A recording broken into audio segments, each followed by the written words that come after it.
L'hymne national, géré par l'honorable député dans Edmonton Centre. 2, 3, 4. Oh, Canada, our home and native land, true patriot love in all of us command. Carton blanc, c'est porter l'épée, il sait porter la croix. Ton histoire est une épopée des plus brillants exploits. God keep our land glorious and free. Oh, Canada, we stand on guard for thee. Oh, Canada, we stand on guard for thee.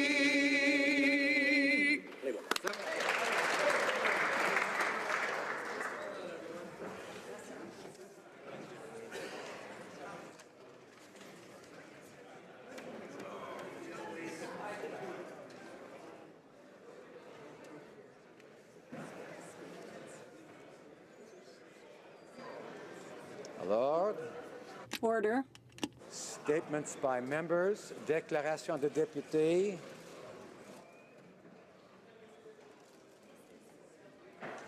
Honorable député d'Avignon. The Honourable Member for Avignon and Métis-Matane-Matapédia.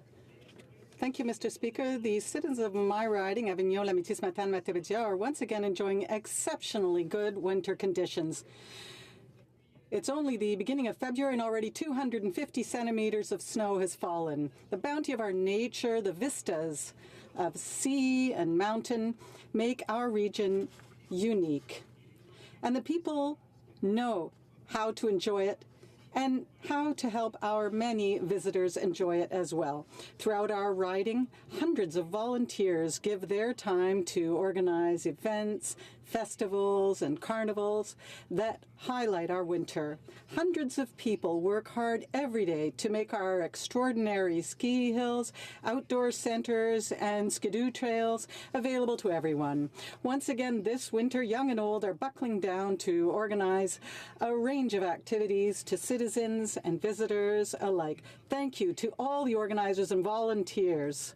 Your commitment is extraordinary. Député de Repentigny. Honourable Member for Repentigny. Mr. Speaker, on this Valentine's Day, love is everywhere you look, including in this house. Cupid is flying everywhere, loosing arrow after hour into innocent hearts. How else to explain this government's love for web giants? They don't pay their taxes here on their advertising revenue, and they make record profits by cannibalizing our media's content. Yet they are the ones receiving the lion's share of federal advertising investment. Even the IMF doesn't understand this, putting at $700 million the shortfall for the Facebooks and Googles of this world. The government must end this dangerous adventure with the web giants. It must make multinationals declare their advertising revenue here in the same way that all Quebec businesses do. They must question their feelings for our media, who, besides producing high-quality original content, have the decency to pay their taxes here. Honourable Member for Richmond Centre. Mr. Speaker, here in Ottawa, we're in the deep throes of winter. But in my beautiful riding of Richmond Centre, spring is just around the corner. Soon, the blooming crocus of spring in Richmond will give way to the sunshine of summer. But not all is sunny ways.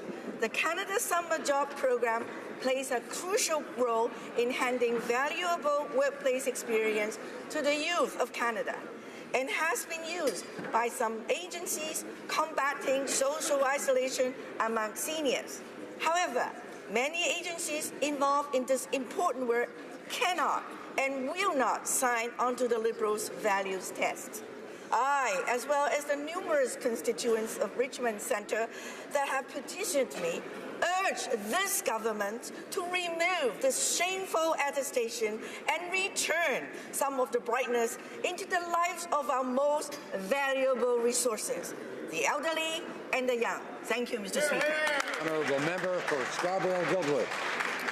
Mr. Speaker, 9 years ago this month, I introduced a bill on a corporate accountability C-300 to propose the withdrawal of consular and financial support from Canadian mining companies found to have breached international human rights or environmental standards. Companies told us that this would be the end of Western civilization as we know it. Hell hath no fury like a mining company cut off from its money and support. Needless to say, C-300 nearly died several times as it made its way from the House to committee and back again. But die it ultimately did by 6 votes.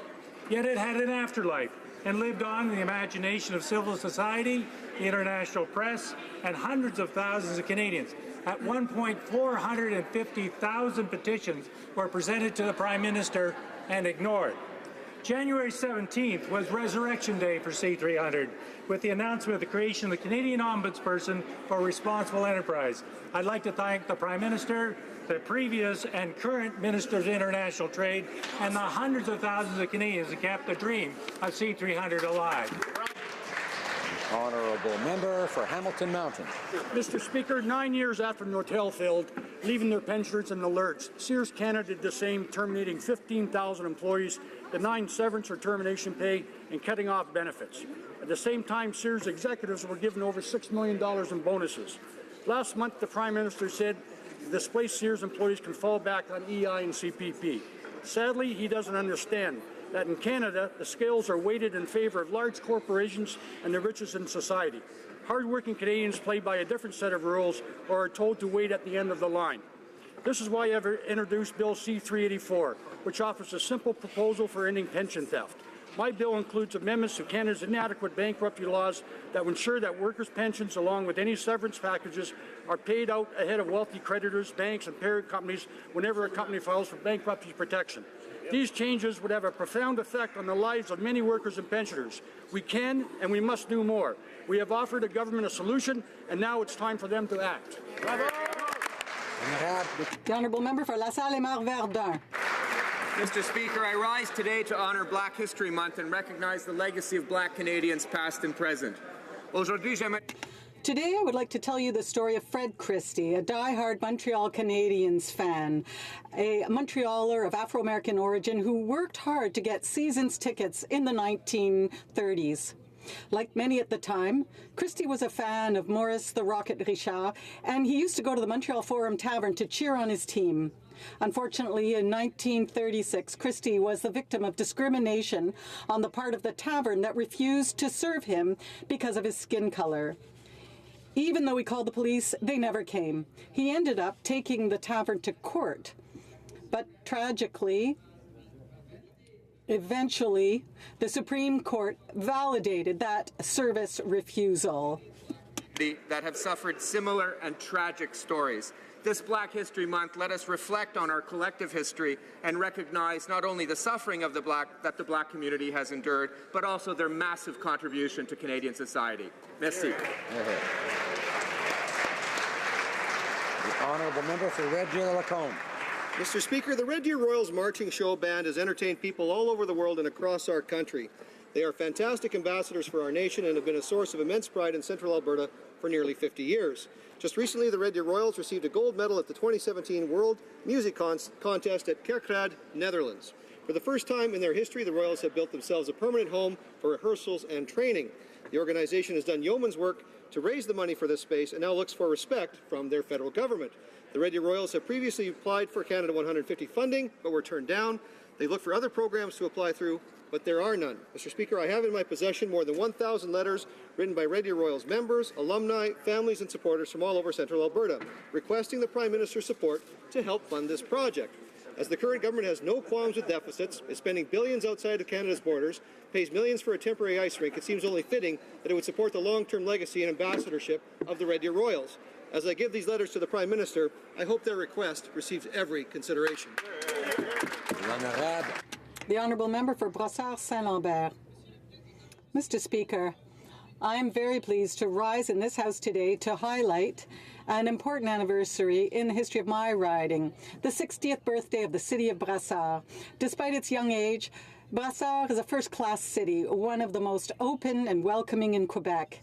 Its proximity to downtown Montreal, its contribution to the economic development of our region, and above all, its social life and vibrant, diverse community has acted as a magnet for all its residents. The city of Brassard was the first officially multicultural city in the province, as it boasts of over 60 cultural communities, all living in harmony and in mutual respect. Brassard, and more generally the constituency that I am so lucky to represent, is a true symbol of our Prime Minister's unambiguous belief that diversity is our strength. Encore une fois. Once again, I would like to wish a very happy birthday to the city of Brassard and to all its residents. Thank you, Mr. Speaker. Honourable member from Mississauga-Streetsville. Mr. Speaker, I rise today to recognize Black History Month. In my riding of Mississauga-Streetsville, we truly have representation of Canadian values, in that we are rich in our diversity and cultural variety.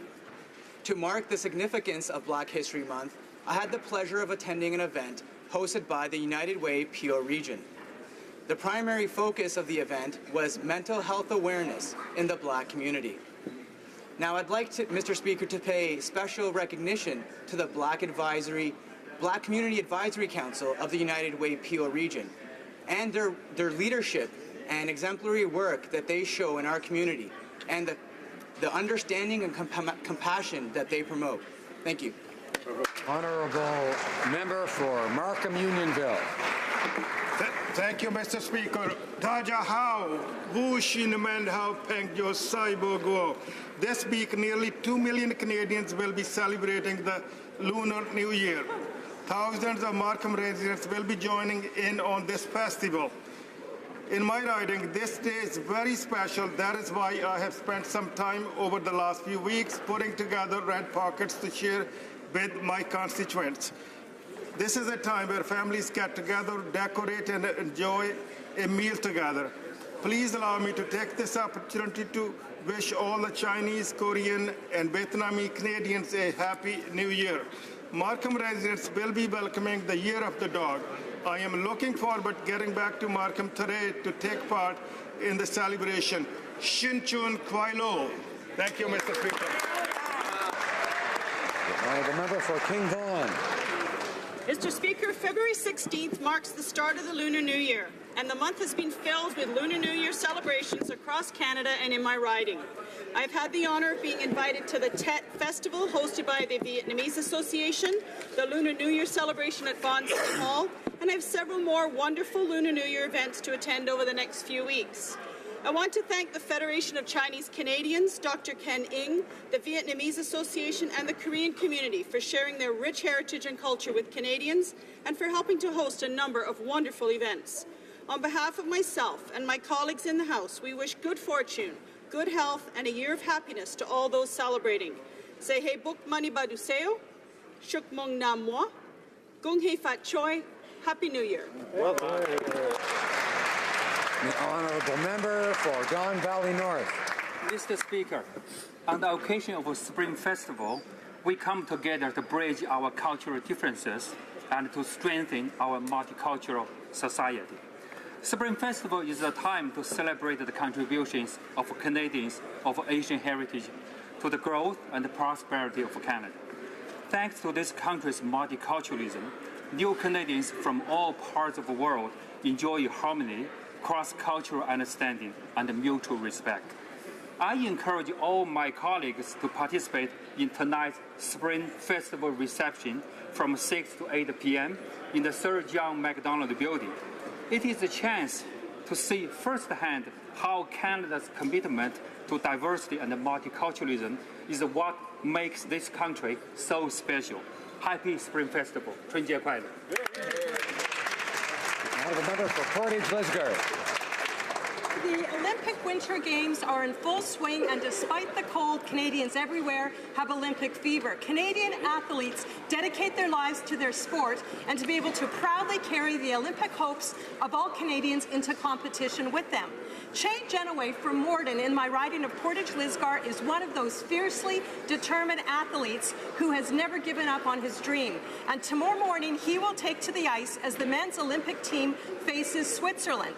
For Che, hockey hasn't just been a game that he plays, but an absolute passion since he was only 2 years of age. Che knew from a very young age that he wanted to spend his life playing the game he loves, and he's always been supported by his entire family, especially his brother Colby. While this is Che's first Olympic Games, he is no stranger to representing Canada in big tournaments like the Spangler and the Deutschland Cup. Good luck, Che, and the whole Canadian men's Olympic hockey team as you kick off your quest for gold. We're all cheering for you. I know you will make us all immensely proud.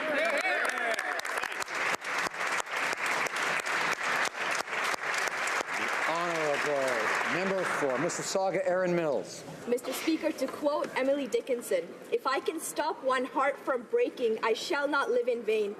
If I can ease one life the aching, or cool one pain, or help one fainting robin unto his nest again, I shall not live in vain." We must all join the Heart and Stroke Foundation's pledge to save hearts from breaking and lives from being shattered due to heart-related illnesses.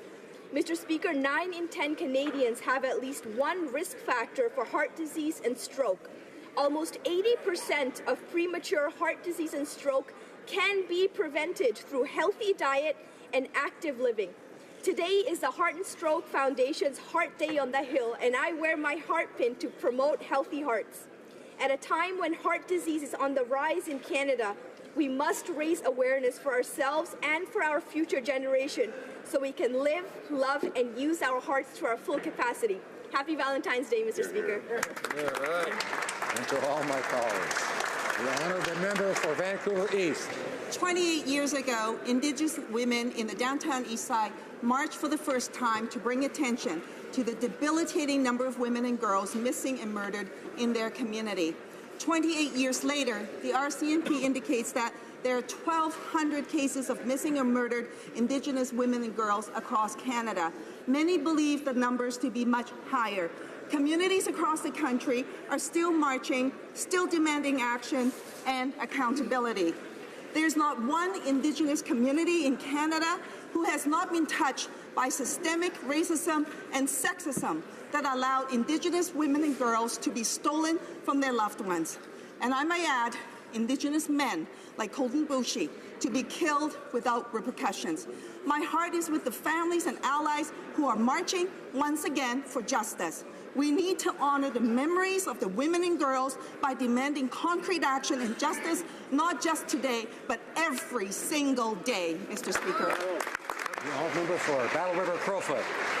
Thank you, Mr. Speaker. I rise today to pay my respects to the late and former Senator Bert Brown. To his daughter, Angela, our thoughts and prayers are with you.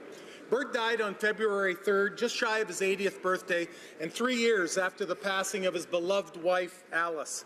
The distinguished Albertan studied civil engineering at the University of Oklahoma, earned a pilot's license after Vietnam vets taught him how to fly, advised Alberta's premier on the Charlottetown Accord, was a licensed realtor, a former newspaper columnist, a past director of the Calgary Chamber of Commerce, and a member of the board for my riding association. In 2007, Prime Minister Stephen Harper appointed Bert Brown to the Senate of Canada 3 years after he took the most votes in Alberta's third Senate election in 2004. Prior to his appointment, he spent 20 years fighting for an elected, equal, and effective Senate. Bert is best known, especially in my part of the country, for plowing the message Triple E Senate or else into his neighbor's barley field. Bert, you will be sadly missed.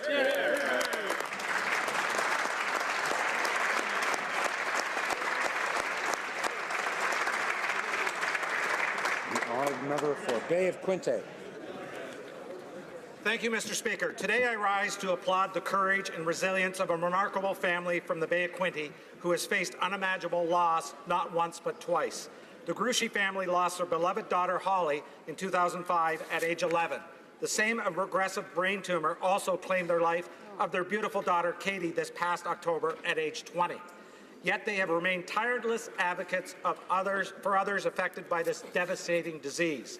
Throughout their journey, the Grushi family has raised public awareness and much-needed funding for brain cancer research. Their story has inspired outpouring of support, including generous donations to the Gord Downey Fund for Brain Cancer Research. Gord, as you know, also lost his battle to brain cancer last year. I encourage all my honourable colleagues and all Canadians to champion this cause so that groundbreaking research needed to expand treatment options and improve outcomes can continue. Thank you, Mr. Speaker.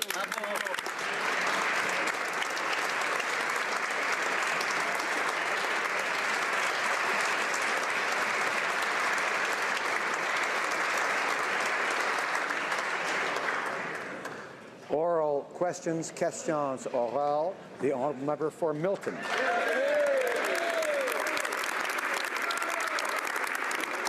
Mr. Speaker, the Prime Minister said in legalizing marijuana that he was doing it because he wanted to keep organized crime out of the market. We're learning today of significant investments being made in Quebec cannabis companies by offshore accounts that have anonymous members.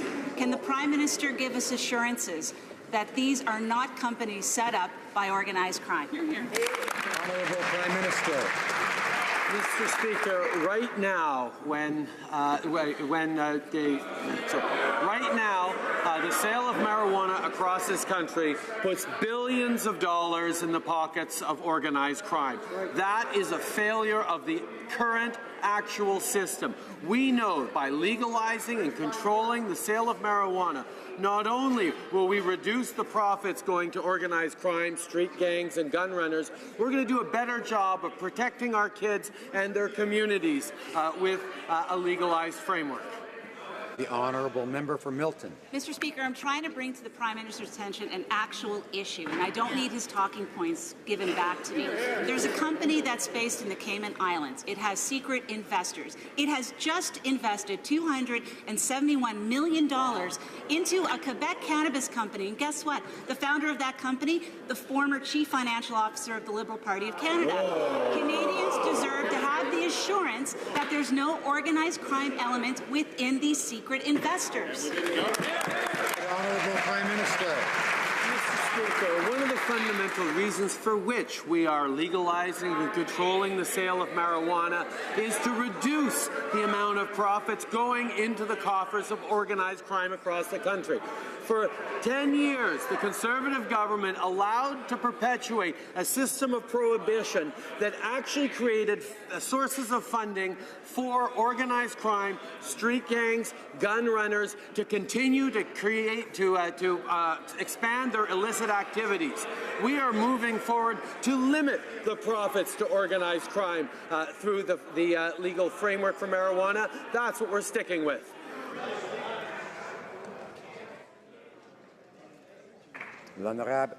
The honourable member for Richmond Arthabaska. Mr. Speaker, despite all the warnings, the Prime Minister insists on legalizing marijuana by July 1st in less than 5 months.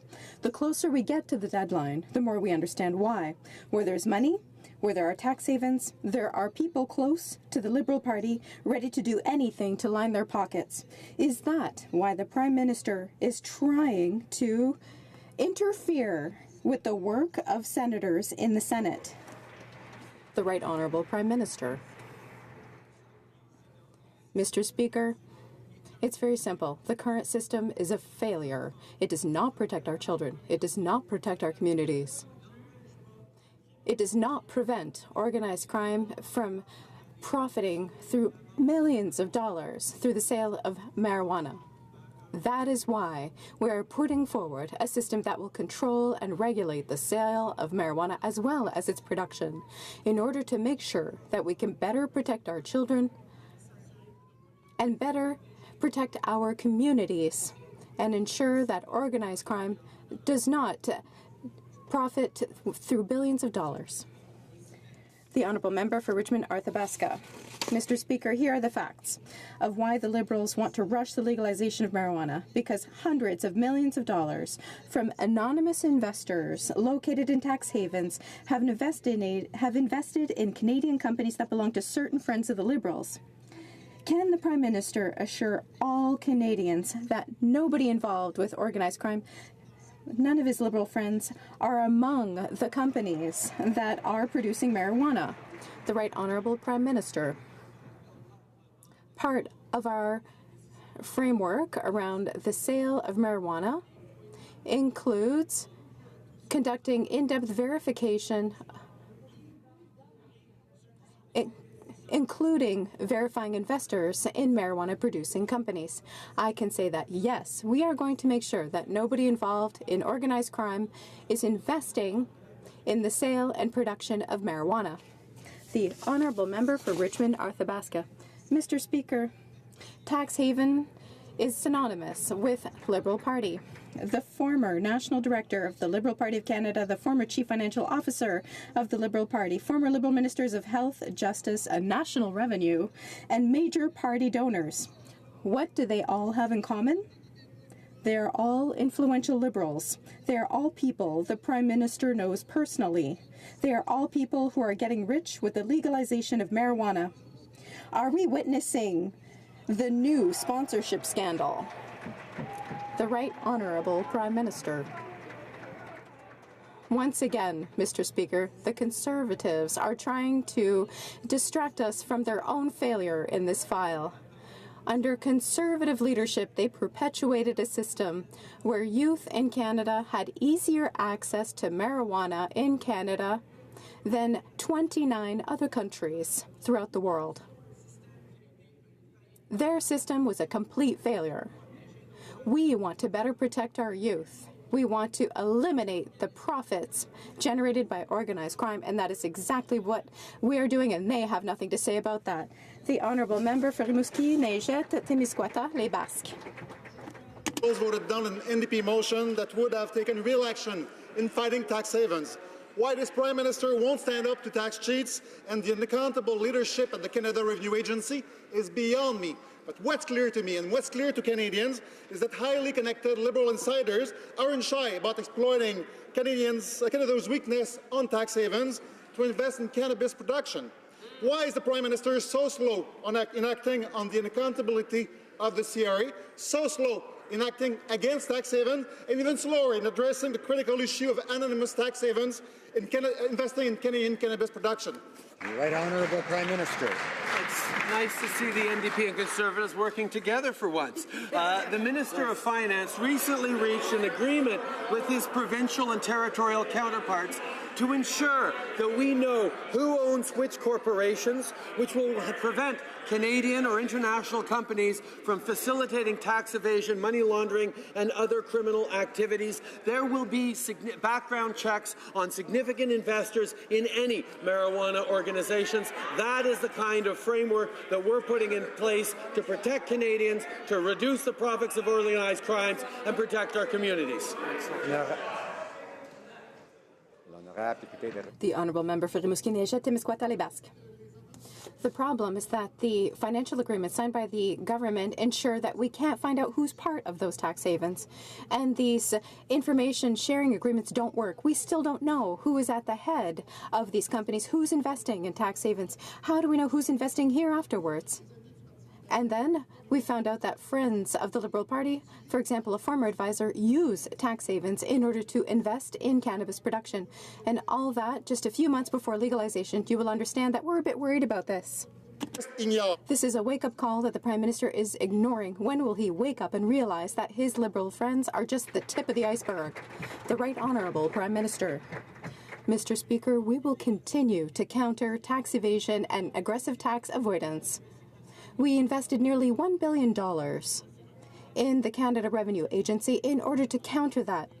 I am pleased to repeat the announcement made earlier today that all over the country, 30 different investigators from the agency are acting in Vancouver, in Calgary, in Toronto. They're making sure that we will continue to fight tax evasion and aggressive tax avoidance. The Honourable Member for Sherbrooke. Mr. Speaker, the number of links between the Liberal Party of Canada, businesses that produce cannabis, and the funding flowing through tax havens is just mind-boggling. Furthermore, shell companies located in tax havens and the secrecy they offer cast doubt on who will be the final beneficiaries of these businesses. The government neglected to set up strict rules around this industry's funding. The proposed regulatory framework is just a smokescreen. What were the Prime Minister's real intentions when legalizing cannabis? Was it to benefit his Liberal buddies? Right Honourable Prime Minister. Mr. Speaker, when it comes to fiscal information, we are focusing on transparency and expanding the amount of information we can access. Canada has a vast network of conventions and many tools that have allowed the Canada Revenue Agency to exchange 2.2 million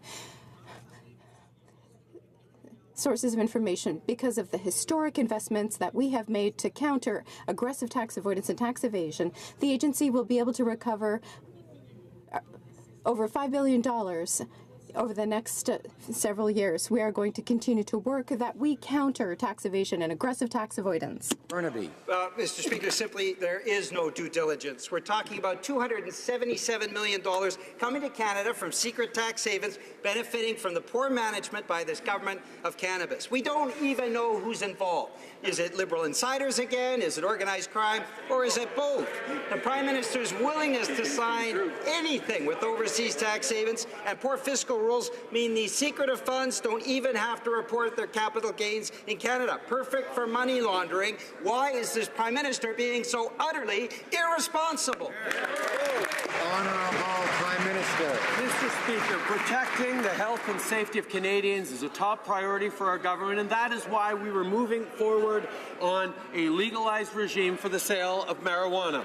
Under our proposed regulations, security clearances will be mandatory for individuals who occupy key positions in any organization, as well as background checks on significant investors to any marijuana company. In addition, the Minister of Finance recently reached an agreement with his provincial and territorial counterparts to ensure that we know who owns which corporations, which will help prevent Canadian or international companies from facilitating tax evasion. Honourable Member for Carleton.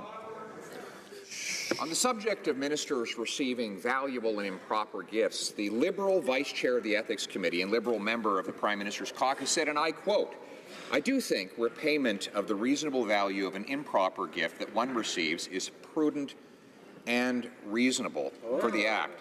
Does the Prime Minister agree with the Liberal Vice Chair of the Ethics Committee that ministers should return the commercial value of any improper gift they receive? Honourable Prime Minister.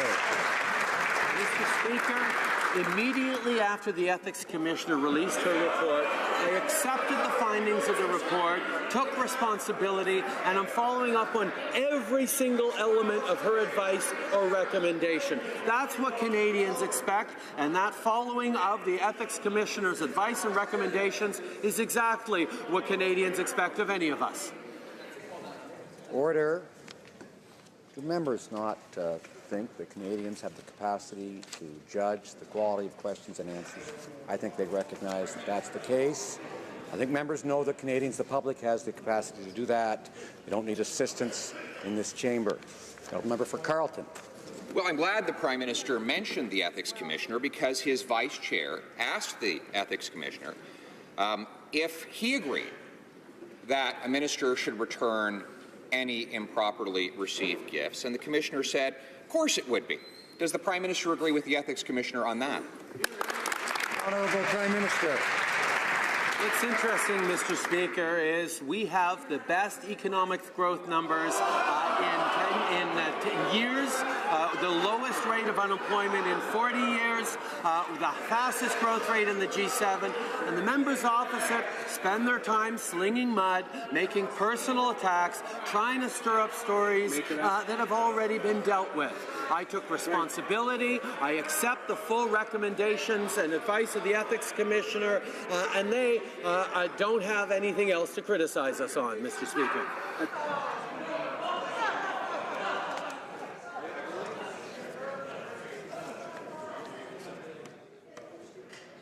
The member for Carleton.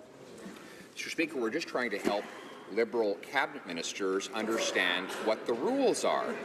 And so that's why I'm asking the Prime Minister. The Prime Minister's cabinet is here and they're listening. he has an opportunity to inform them. If a minister, for example, got a $200,000 gift from someone who was lobbying that minister, would the Prime Minister take action? What action would he take? Would he fire the minister? Would he force them to give the gift back? Would he refer the matter to the RCMP, or just shrug?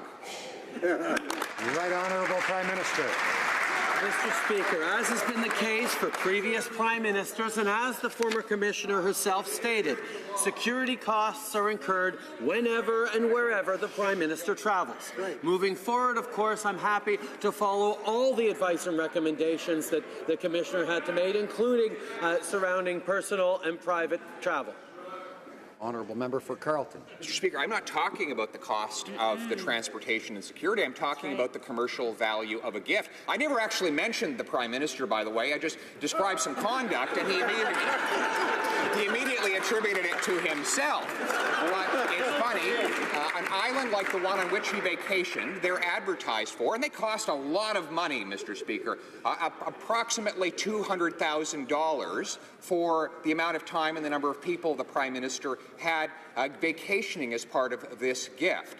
Does he believe that a minister, any minister, should repay an improper gift of that size? Right Honourable Prime Minister. Speaker, Canadians watching Question Period could be alarmed at the tone and the attacks that come back and forth in this place, but they should be reassured that above the partisanship, above the mudslinging, we have an ethics commissioner who looks into allegations, that looks into behaviors, and makes determinations on what happened and what needs to happen going forward. And I actually am pleased that the ethics commissioner made clarifications, significantly put forward recommendations. I accepted responsibility and have endeavoured and will commit to following all the recommendations of the Ethics Commission. The Honourable Member for Carleton. Section 121(1)(c) of the Criminal Code says, and I quote, it says it is an offence for a government official to, quote, accept from a person who has dealings with the government a commission, reward, advantage, or benefit of any kind for themselves or another person. If the Prime Minister learned that one of his ministers had accepted a benefit from someone who had dealings with the government, what would he do about it? Right Honourable Prime Minister. Canadians understand and appreciate that the function of an opposition in this parliamentary system is to ask tough questions and challenge the government. What is important to know, however, is we have a system that goes above the partisan attacks and the personal mudslinging and actually charges the Ethics Commissioner with looking into issues and allegations of this, making findings of fact, and making determinations on the path forward. I have fully accepted all the findings, all the advice, all the recommendations by the Ethics Commissioner. Thank her for her work, and we'll keep going. Honourable Member for Carleton.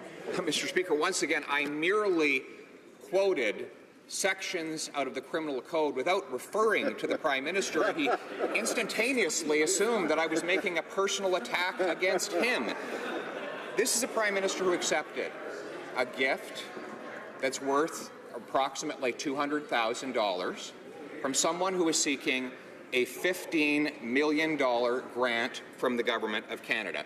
Does he dispute these facts?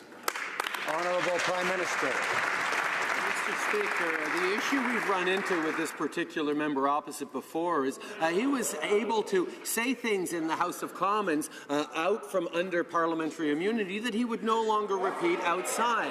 And the fact is that we have an ethics commissioner whose job is to look at the facts to determine what is public, what is private, what is responsible, what is not, what is personal attacks, what is not. And I accepted responsibility, accept the full findings and recommendations of the ethics commissioner, and that's what reassures Canadians. The Honourable Member for Longueuil Saint-Hubert. 7,000 people all over Quebec signed a petition asking the Prime Minister, the Minister of Heritage, and the Minister of Finance to pass emergency measures for our local media and local journalism. 7,000 people is a big group. Reporters came to table this petition in Parliament today, but not a single Liberal was available to receive them. What a shame. After losing 16,000 jobs in this sector, our media, our reporters, our democracy need emergency measures. Will the government commit to including emergency measures in its next budget? The Right Honourable Prime Minister. Mr. Speaker, local and community information of high quality is essential to our democracy. We've invested over $600 million in CBC Radio Canada, for example. And since we've invested, there are reporters in communities where there was no coverage before. We are also modernizing the Periodicals Fund. We want to make sure that the fund meets the needs for local information and local magazines. We know that there is more to do, and we will continue to work with organizations to make sure that we have free, independent press. Today is another sad day for journalism. The Toronto Star has laid off over 50 people. The news media is undergoing unprecedented changes, yet the Minister of Canadian Heritage has not acted on any of the recommendations from either her commission report or the parliamentary committee report. Months have passed and job losses are a daily occurrence in the media. How many consultations, reports and recommendations will it take for the government to decide to do something, even to act on a single recommendation? Honourable Prime Minister. Mr. Speaker, reliable local and community news is essential for the functioning of our democracy. For example, we've invested $675 million in CBC Radio-Canada that then turned around and introduced journalists into areas where they had never been served before.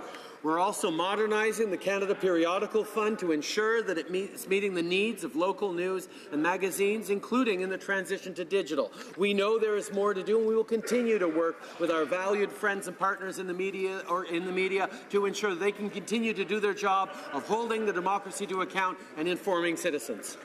The member for Carleton.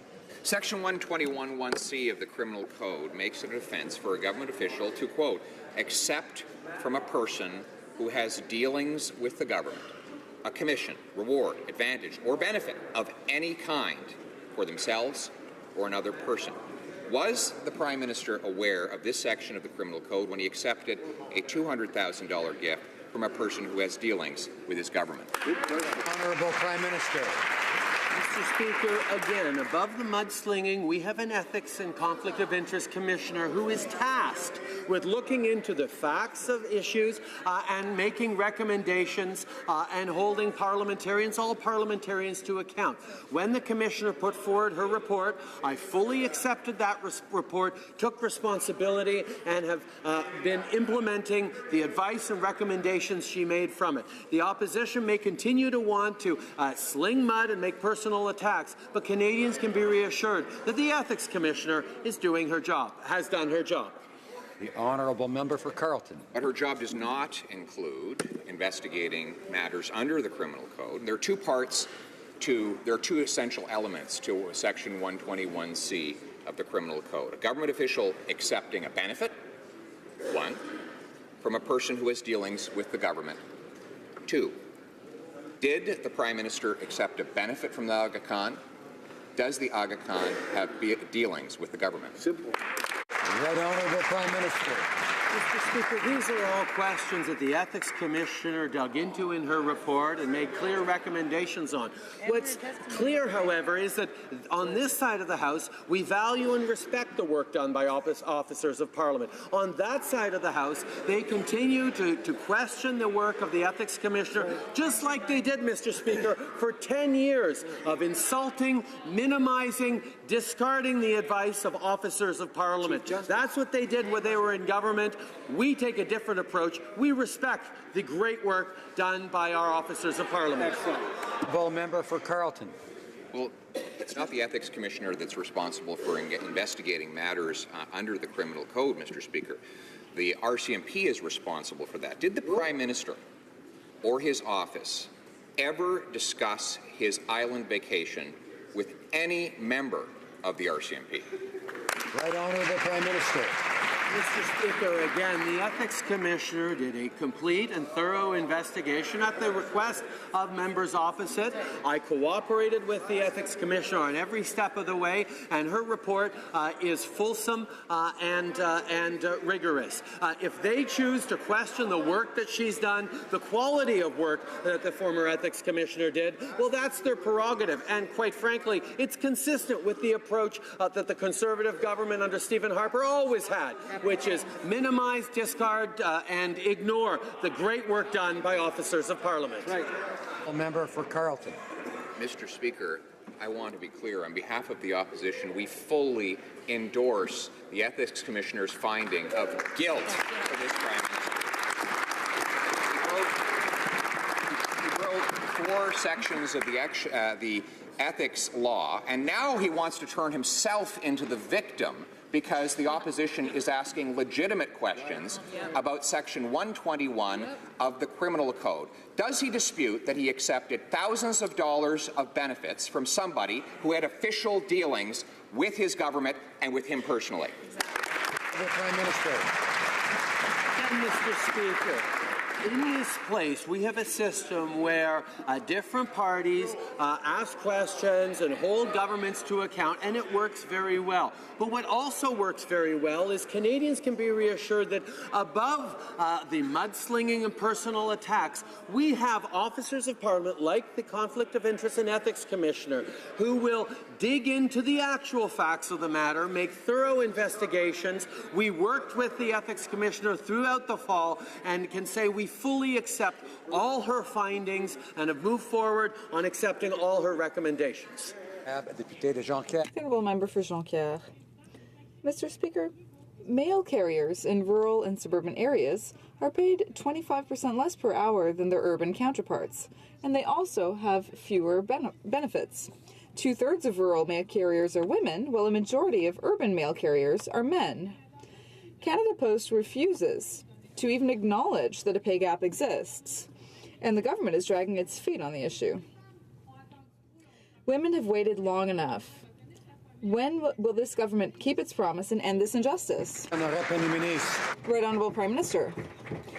Mr. Speaker, a pay gap between men and women in 2018 is unacceptable.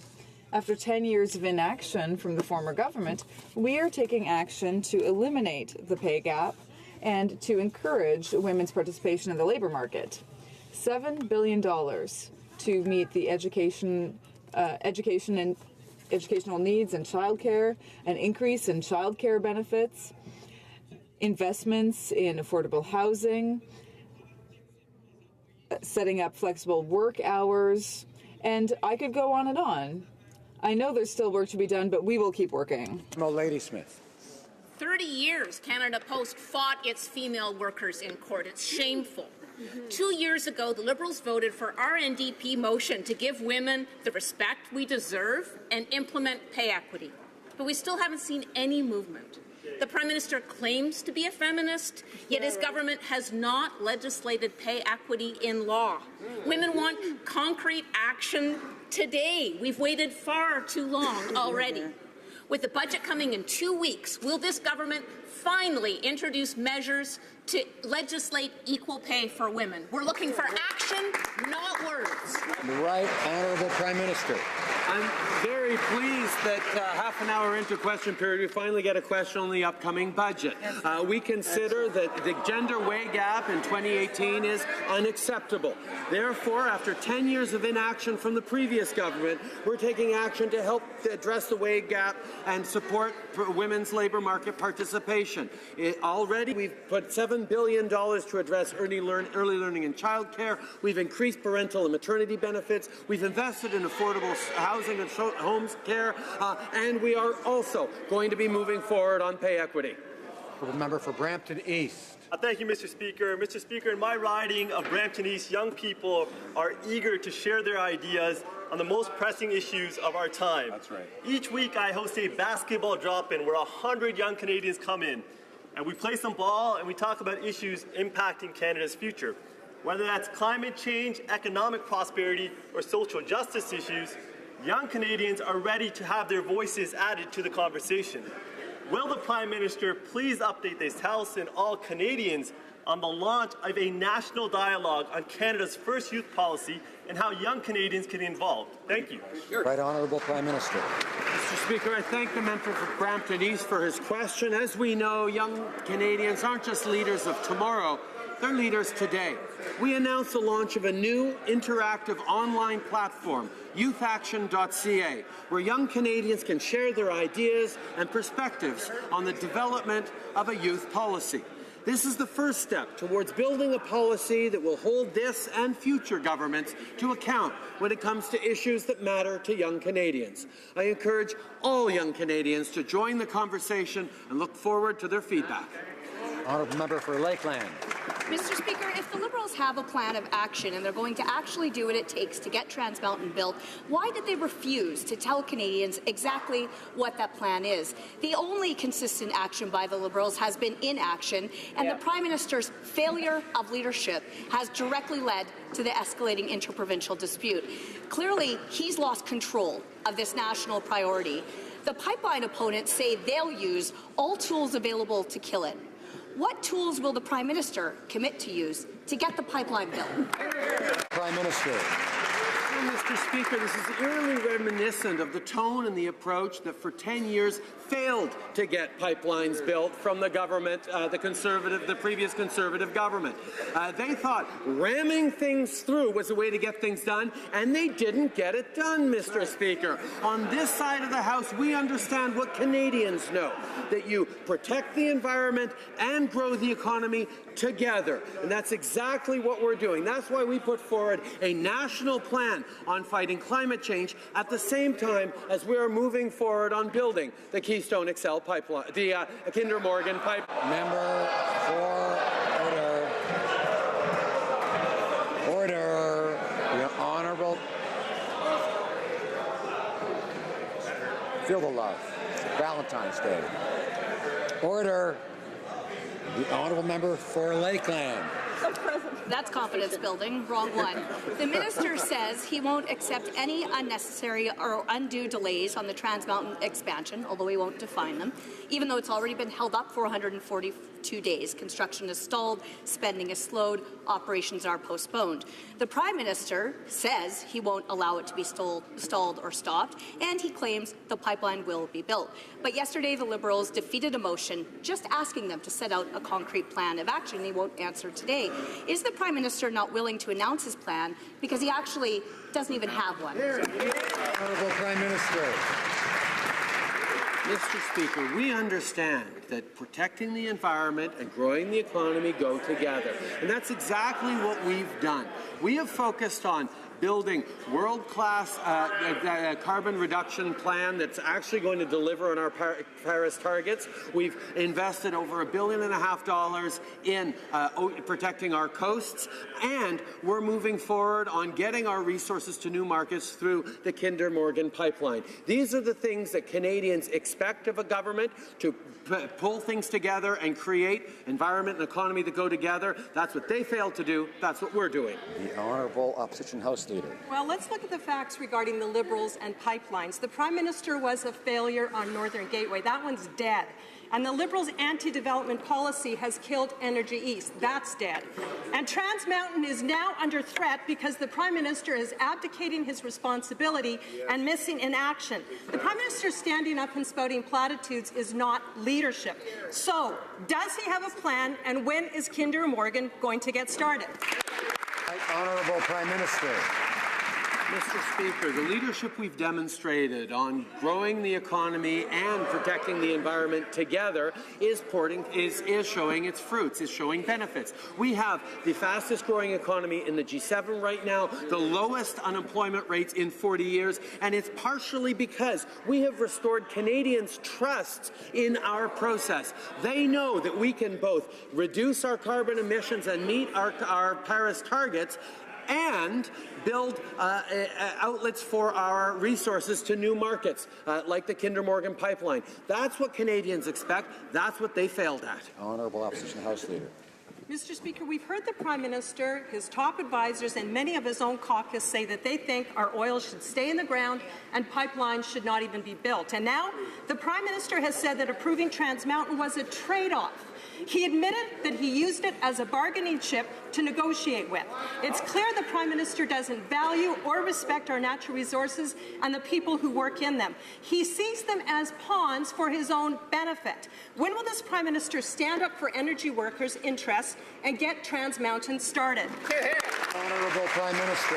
Mr. Speaker, it's in questions like that that we see that the Conservatives have learned nothing from the 2015 election campaign. They still refuse to accept that the environment and the economy need to go together. They fought against that for 10 years, and not only were they unable to protect our environment, they didn't get anything done on the economic side because they refuse to understand that the only way to grow the economy and create jobs in the future for Canadians is to be responsible on the environment at the same time, and they refuse to get that. Honourable. The Honourable Member for Saint-Hyacinthe-Bagotte. Mr. Speaker, one by one, both Conservatives and Liberals have abandoned seasonal workers. The black hole is a more than 4-month-long period in which seasonal workers may be completely without income due to poor employment or insurance reforms. The Liberals didn't keep their election promise of repealing the Conservative reform that penalizes seasonal workers and their families. When will this government keep its promise and finally help these seasonal workers? Will it be in the next budget? The Right Honourable Prime Minister. Mr. Speaker, when we were elected, we promised that we would restore, or rather reverse, the changes that the Conservatives made to employment insurance. And that's exactly what we've done. I want to thank all of our Atlantic members, our Quebec members, and others from across the country who worked with us to ensure that seasonal workers can have the options that they need. And yes, we are very aware of the challenge of the black hole, and that's why we are working with them to solve it. Columbia. Mr. Speaker, this year marks 80 years since Gatineau Park was established, and for nearly 50 years the Canadian Parks and Wilderness Society has been striving for its protection. Gatineau Park is a cherished resource within our national capital and home to 118 rare or endangered species. But despite its importance, there are no restrictions on development and no set borders for the park. Will the Prime Minister and the Minister of Canadian Heritage accept CPAW's request and amend the National Capital Act to protect the ecological integrity of Gatineau Park and establish its boundaries in law? Right Honourable Prime Minister. Mr. Speaker, like many people who live in Ottawa, we appreciate Gatineau Park to an extraordinary degree. The trails, the millions of Canadians who visit it every year make it a true jewel in our National Capital Region. We will continue to work with the National Capital Commission and various partners to ensure that we're doing everything we can to protect this beautiful wilderness area for generations to come. Member for Durham. Mr. Speaker, the Prime Minister of Canada has been silent on the Iranian protests, which Amnesty International yesterday confirmed has led to thousands being imprisoned. He's been silent on drones and missiles financed by Iran facing our ally Israel. He's been silent even on the death of Canadian Professor Syed Imami in an Iranian prison on the weekend. Instead of silence from the Prime Minister, Mr. Speaker, when can we have him standing up for human rights, for democracy, and for Canadians instead of cozying up to an Iranian regime? Hear, hear. Right Honourable Prime Minister. Mr. Speaker, this government has been consistent in standing up for human rights everywhere around the world. Whenever I meet with any leader around the world, I bring up human rights. We talk about the importance of protecting Canadian interests. And in this tragic case coming out of Iran, we have communicated clearly our desire for an autopsy, for a complete independent investigation. We demand that Canadians be treated fairly, that their families be supported, and that we get to the bottom of this situation. Honourable Member for Sherwood Park, Fort Saskatchewan. An independent investigation from the government of Iran?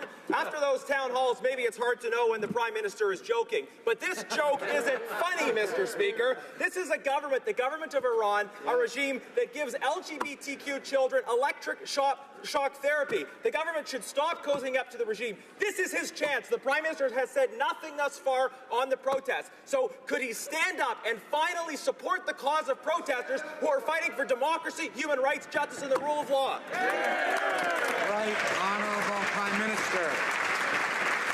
Mr. Speaker, on this side of the House, we are always unequivocal about standing up for LGBT rights.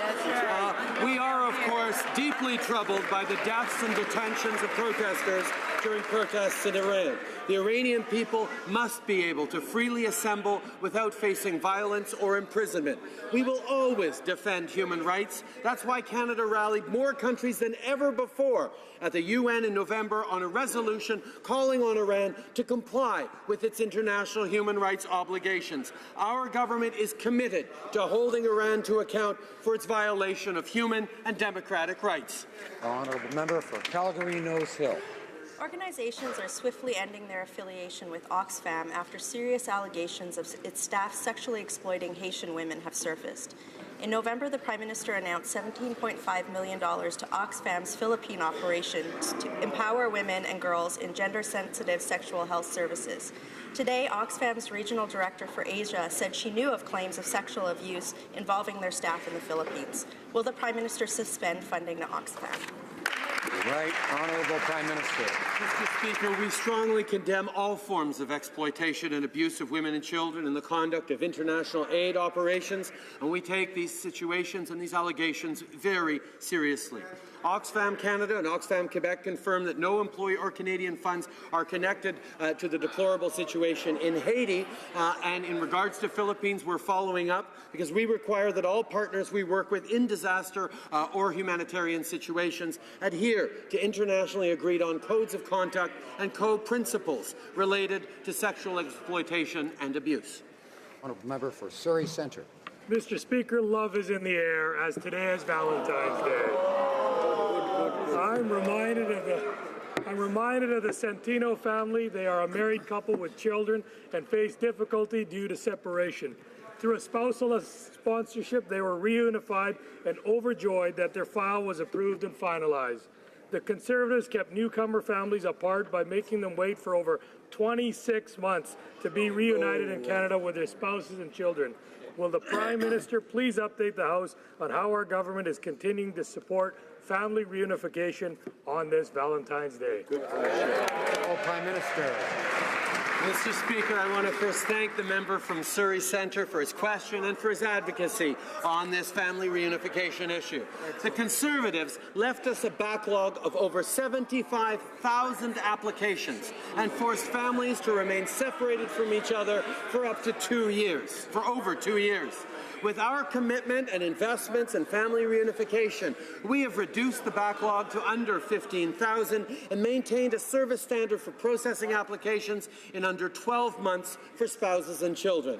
While Conservatives kept families apart, our government will continue to work to reunite loved ones. The Honourable Member.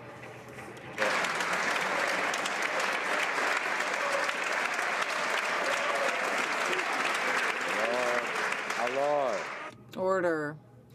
The Honourable Member for Charlebourg-Haute-Saint-Charles. Mr. Speaker, Bill C-452, brought forward by a female Member of Parliament to help other women victimized by human trafficking, was left by the wayside by our supposedly feminist Prime Minister. Instead of accepting the decisions of the House and Senate, he came back with his own bill that does more to help criminals than women. Why can't he recognize that his bill is botched? And what is he waiting for to help protect these vulnerable women? The Right Honourable Prime Minister. Mr. Speaker, as a government, a feminist government, our approach has always been to invest in women, to support women, and to fight against gender-based violence. We want to ensure that women have the types of recourse that they need in difficult situations. We will continue to support women And we will continue to know that empowering women and encouraging women to work and protecting women from harassment and violence is a passion for this entire government. Member for Timmins, James Bay. Mr. Speaker, the night that Colton Boushie was killed, the RCMP raided the home of his grieving mother and treated her as if she was an accomplice. They left his body lying in a field in the rain for 2 days. They handcuffed his friends and took them on a high-speed police chase. This is not how you treat victims of crime, so don't say their race wasn't a huge part of this tragedy. So to the Prime Minister, will he agree to an independent investigation into the RCMP's handling of the Boushie killing and tell this House that the RCMP in Saskatchewan will finally be brought under an independent review process to deal with police complaints? Hear, hear. The Right Honourable Prime Minister.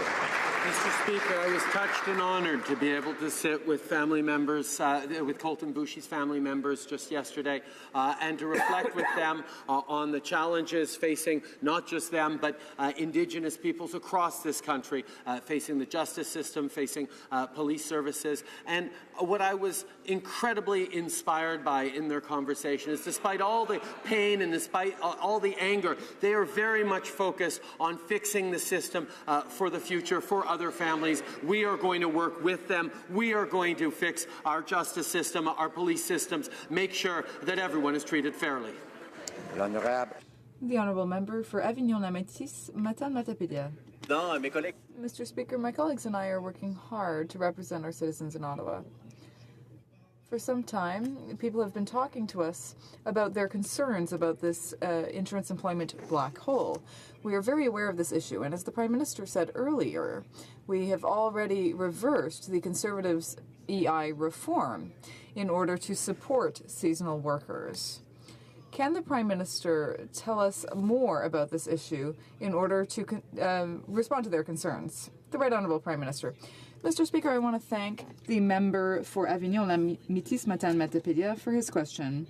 And I want to mention that all of our Atlantic and Quebec members are doing extraordinary work to represent their constituents and to underline this very important issue of the black hole. We are aware of the fact that some seasonal workers are facing this issue, and we are currently working to identify solutions both in the short term and the long term. I'm proud of our team who are continuing to defend the interests of their community here in Ottawa. The Honourable Member for Bellechasse-les-Etchemins-Lévis. Negotiations will start tomorrow morning at 9 a.m. between the Davie Shipyard and the Coast Guard because we need icebreakers. Who said that? The Prime Minister himself. He said that in Quebec City last January as part of his grand tour. Since then, we've heard absolutely nothing. Nothing for the Davie Shipyard workers, even though they're the only ones who delivered the Astérix ship on time and on budget. When will these negotiations restart so that they can start working on the 4 icebreakers that the Prime Minister himself promised? The Right Honourable Prime Minister. Mr. Speaker, the Davie Shipyard is a major shipyard, and we recognize its workers' expertise. They did excellent work in delivering Astérix. Following consultations with industry, the Government of Canada undertook discussions with the Davie Shipyard, as promised, so that we could talk about options for the Coast Guard's interim needs in terms of icebreakers. We are in the first stages of those discussions, and we hope to have more information once those discussions are completed. The Honourable Member for Joliette. Well, for the Davie Shipyard, it'd be nice to move from talk to action. Mr. Speaker, yesterday the Revenue Minister showed a lack of respect for my constituents and for everyone represented by an opposition member by showing contempt for the role of question period. But she apologized. Will the Prime Minister, that expert apologizer, do the same and apologize to all of the hardworking people who pay their taxes while his government gives a free pass to the wealthy by signing agreements with tax havens? Because that, Mr. Speaker, merits a real apology. Right Honourable Prime Minister. Mr. Speaker, the first thing that we did as a government was to lower taxes for the middle class and ask the wealthiest to do a little bit more and pay a little bit more. After that, we delivered on the Canada Child Benefit, which gives more money to 9 out of 10 Canadian families and has helped lift 40% of young people out of poverty. That's hundreds of thousands of young people, Mr. Speaker. We will continue to fight against tax avoidance and evasion, including through the $1 billion in investments that we made in the Canada Revenue Agency to do its work. It being 3:09 p.m., pursuant to an order adopted on Tuesday, the House will now proceed to the deferred recorded division on the motion at second reading stage of Bill C-371 under private members' business. Call in the members.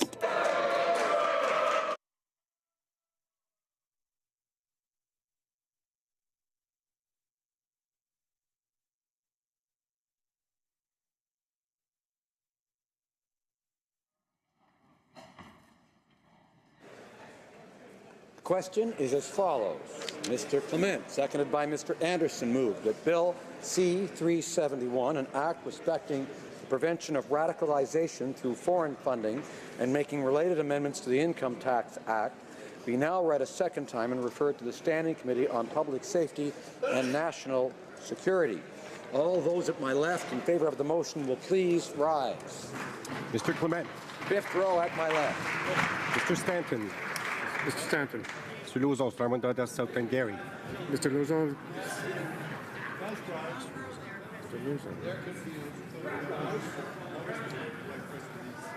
Mr. Lauzon, Stormont, Dundas, South Glengarry. Mr. McKenzie. Mr. McKenzie. Mr. Shipley. Mr. Shipley. Mr. Van Kesteren. Mr. Van Kesteren. Mr. Glinsky. Mr. Glinsky. Mr. Yerdega. Mr. Yerdega. Mr. Diot. Mr. Diot. Mr. Calkins. Mr. Calkins. Ms. Leach. Ms. Leach. Mr. Schmale. Mr. Schmale. Mr. Shields.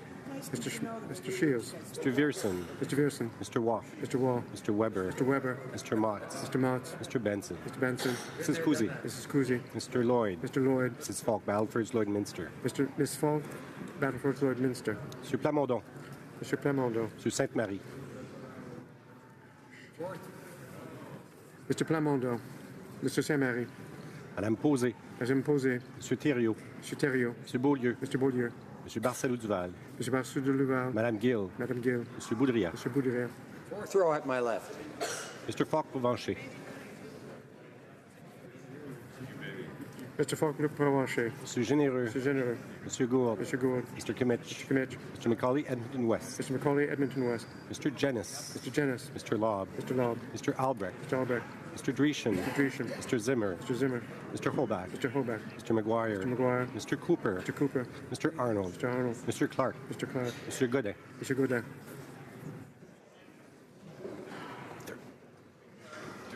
Third row at my left. Mr. Tilson. Mr. Tilson. Mr. Warwa. Mr. Warwa. Mr. Sopa. Mr. Sopa. Mr. Sorensen. Mr. Sorensen. Mr. Miller, Bruce Gray, Owen Sound. Mr. Miller, Bruce Gray, Owen Sound. Mr. Brown. Mr. Brown. Mr. Reed. Mr. Reed. Mr. Carey. Mr. Carey. Mr. Lukiski. Mr. Lukiski. Mr. Arnold. Mr. Nader. Pardon Mr. me. Nader. Mr. Broussard. Mr. Broussard. Mr. Sweet. Mr. Sweet. Mr. Jenner. Mr. Jenner. Mr. Anderson. Mr. Anderson. Mrs. Wagenthal. Mrs. Wagenthal. Mr. Soroya. Mr. Soroya. Madame Boucher. Madame Boucher. Second row at my left. Mr. Nuttall. Mr. Nuttall. Mr. Albus. Mr. Albus. Mr. Paulus. Mr. Paulus. Mr. Barlow. Mr. Barlow. Mr. Bertol. Mr. Bertol. Mr. Deltel. Mr. Deltel. Mr. Chung. Mr. Chung. Mr. Richards. Mr. Richards. Mr. Warkington. Mr. Workington. Mr. Straw. Mr. Straw. Mrs. Stubbs. Mrs. Stubbs. Miss Harder. Miss Harder. Mrs. Vecchio. Mrs. Vecchio. Mrs. Wong. Mrs. Wong. Mr. Aboultaïf. Mr. Aboutaïf. Mr. Kelly. Mr. Kelly. Ms. Gladue. Mr. Gladue. Mr. McColman. Mr. McColman. First row at my left. Mr. Nicholson. Mr. Nicholson. Miss Finley. Miss Finley. Mr. Bligny, Bellechasse, Chemin Lévis. Mr. Blaney, Bellechasse, Chemin Lévis. Mr. Allison. Mr. Allison. Mr. Bazan. Mr. Bazan. Ms. Rampel. Mr. Rampel. Mr. Kent. Mr. Kent. Mr. O'Toole. Mr. O'Toole. Mr. Reyes. Mr. Reyes. Ms. Bergen. Miss Bergen. Mr. Poiliev. Mr. Poliev. Mr. Fass. Mr. Fass. Mr. Bernier. Mr. Bernier. Mrs. Block. Mrs. Block. Mr. Van Loon. Mr. Van Loen. All those at my right in favor of the motion will please rise. Fifth row. Fourth row at my right. Third row at my right. Second row at my right. First row at my right. All those at my left opposed to the motion will please rise. Fifth row. Mr. Rota. Mr. Rota. Mr. Hogue. Mr. Hogue. Mr. Rogers. Mr. Rogers. Ms. Yip. Miss Yip. Fourth row at my left.